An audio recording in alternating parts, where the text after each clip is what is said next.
أجهزة سامسونج جالكسي S10 بأنواعها الثلاثة، S10 العادي، S10 بلس، وأيضا ال S10e. كل شيء لازم تعرفوا عنهم، أيضا الاختلافات الأساسية.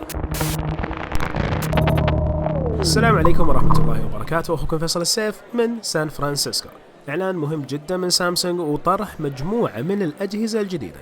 خلوني أبدأ أول شيء بالاختلافات أو نقدر نقول التطورات في هذا الجيل من نفس S10. أول شيء البصمة موجودة في الشاشة، ثاني شيء نتكلم على بطارية بإمكانيات ذكاء صناعي أكثر، وأيضا نتكلم على كاميرتين أمامية في أحد النسخ، وشاشة تشغل حوالي 90% من الواجهة الأمامية. طبعا هذه الأشياء موجودة في ال S10 وال S10 بلس، فخلينا على طول نبدأ بالتفاصيل. أول جهاز حنتكلم عليه هو الجالكسي S10.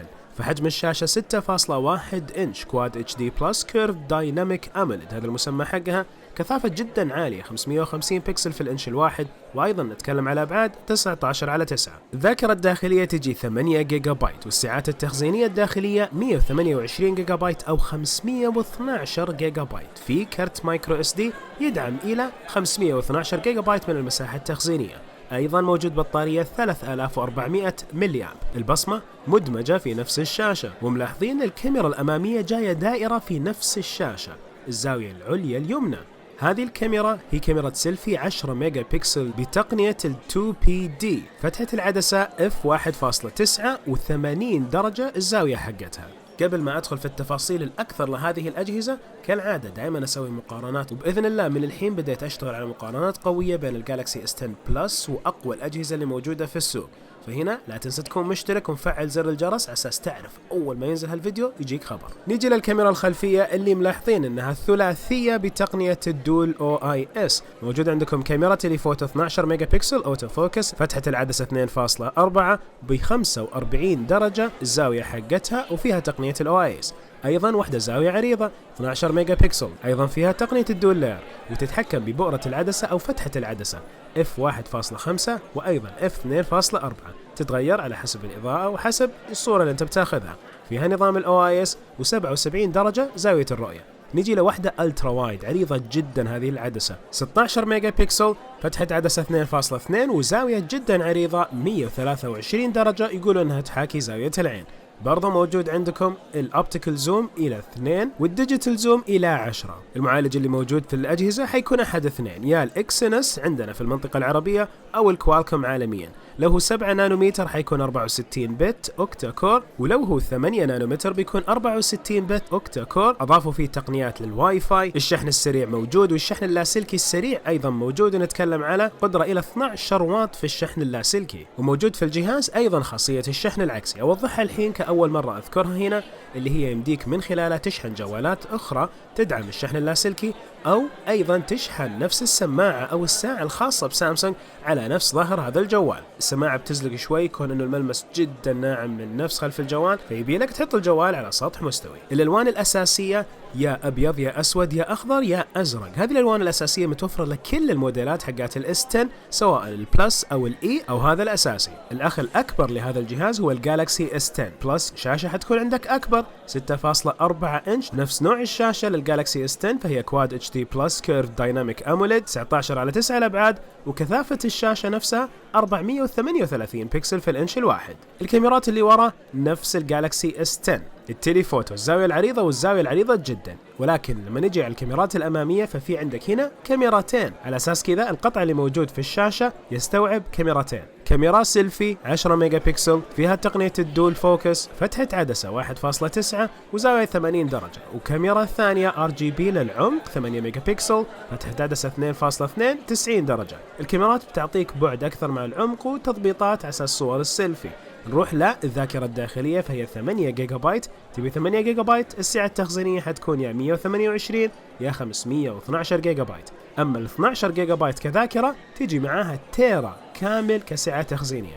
وأيضا يدعم هذا الجهاز المايكرو اس دي لسعة 512 جيجا بايت. والمعالجات أيضا نفس الجالكسي S10. البطارية فوق 4000 وبالتحديد 4100 ملي أمبير. باقي التقنيات والأشياء كلها موجودة نفس الجالكسي S10، من بصمة موجودة على الشاشة، مقاومة للخداع والأشياء هذه كلها، أيضا الواي فاي المطور وال4G وأشياء كثيرة. والألوان نفس الألوان الأساسية بالإضافة إلى السيراميك الأسود والسيراميك الأبيض. ونجي الحين للجالكسي S10e، أخ أصغر للمجموعة، شاشة 5.8 إنش فول HD بلس فلات دايناميك، مرة مسطحة وفلات دايناميك وتعتبر أموليد. أبعادها 19:9، كثافة جيدة جدا، 522 بكسل في الإنش الواحد. الكاميرات الخلفية كاميرتين، واحدة زاوية عريضة وواحدة زاوية عريضة جدا، وأوبتيكال زوم، وفيها 8 ديجيتال زوم. الكاميرا الأمامية حقت السيلفي هي 10 ميجا بكسل، برضو فيها مسألة الدول لاير. موجود عندكم فتحة 1.9 وزاوية 80 درجة. الذاكرة في الجهاز يا 6 جيجا بايت يا 8 جيجا بايت، والسعات التخزينية يا 128 جيجا بايت يا 256 جيجا بايت. وأيضا الجهاز يدعم كرت المايكرو اس دي إلى سعة 512 جيجا بايت، والبطارية 3100 ملي أمب. فيها الشحن اللاسلكي السريع، فيها أيضا الشحن اللاسلكي العكسي، وفيها كل الحساسات وحساس البصمة وكل شيء ثاني. والمعالجات أيضا نفس الجالكسي S10. والألوان نفس الألوان الأساسية، يا أبيض يا أسود يا أخضر يا أزرق، وأيضا في الكناري الأصفر. ولمعلومات أكثر عن الطلب المسبق حطيت لكم رابط في وصف الفيديو، يمديك من خلاله تشوف التوفر، الأسعار وغيرها من المعلومات الخاصة في شراء هذا الجهاز. لازم أوضح أيضا وجود تقنية ال HDR10+ على شاشات الجالكسي S10 وال S10+، وأيضا وجود تقنية البلو لايت ريدكشن، تخفيف اللون الأزرق، وحصل على الشهادة على أساس أنها تريح العيون. أيضا أتكلم على الجالكسي S10 وال S10+. والجهاز فيه الذكاء الصناعي اللي حيعطيك إمكانيات إضافية. فلو تكلمنا على الكاميرا، ففي الكاميرا الأساسية التعرف على المشاهد، أكثر من 30 نوع من التصوير حيتعرف على الأشياء اللي موجودين في الكاميرا، من وجه، من ناس، من حيوانات، من ملابس، بيعرف وش الشيء اللي تبي تصوره ويعدل لك الكاميرا عليه. ففي وحدة ال NPU اللي هي Neural Processing Unit، وحدة المعالجة العصبية. وأيضا في خاصية البست بوزيشن اللي هو الموقع الأفضل، على أساس لما تاخذ صورة لأحد يعطيك أفضل وضعية للكاميرا على أساس تقدر تلتقط صورة جميلة. ومع الذكاء الصناعي اللي موجود في المعالج حيكون عندك تشغيل التطبيقات أسرع بكثير، حيكون عندك تجربة بيكسبي أكثر تطورا، رغم ما أدري بمنطقة مين اللي أصلا يستخدم بيكسبي. وأيضا موجود عندكم الأدابتيف باور، فنفس إدارة الطاقة حتكون أذكى وأفضل عشان تعطيك عمر أطول للاستخدام. الأجهزة كلها مقاومة للماء والغبار بمعيار ال IP68. نظام النقص موجود وحماية الملفات. والجيل الجديد من الواي فاي ذكرته وأفصل فيه إنه سرعة أكثر ب4 مرات من ناحية الواي فاي مع الشبكات المدعومة، والانتقال من نفس ال4G إلى الواي فاي بشكل وتناغم جدا سريع حسب ما ذكرت سامسونج في نفس البريف اللي أخذناه. ومع اللاعبين حيكون تجربة أفضل، كون إنه الجهاز يدعم اليونيتي بشكل أفضل. عندكم فيبر تشامبر كولينج على أساس إنه يبرد الجهاز أفضل، وأيضا دعم الأتموس حيكون موجود في نفس الألعاب، فالألعاب حتعطيك صوت أتموس. وفي نسخة خاصة من الجالكسي S10 تجي 5G، هذه النسخة حجم شاشتها أكبر أيضا، ف 6.7 إنش، وفي تقنية ال 3D Depth كاميرا، وموجود بطارية 4500 ملي أمب. وبإذن الله بنسوي مراجعة قريبا على هذا الجهاز مع أكيد دعم شبكة ال 5G. الأجهزة كلها اللي ذكرتها هنا حيكون طلبها المسبق ب 21 فبراير، والبيع حيبدأ في مارس لعام 2019، والعروض والأشياء يمكن تفرق من بائع إلى ثاني. مجموعة أيضا كبيرة من الإكسسوارات أطلقتها نفس سامسونج لهذه الجوالات الجديدة. فالإكسسوارات تلاحظ الألوان المختلفة، الأنواع المختلفة، الأنماط المختلفة. وما ننسى أيضا قاعدة الشحن اللاسلكية اللي بتدعم لك الساعة، السماعات، وأيضا بتدعم الجوال. ولو سألتني وش هو أفضل جهاز لي، جالكسي S10 ولا S10+، أقول لك الفارق الأكبر هو حجم الشاشة.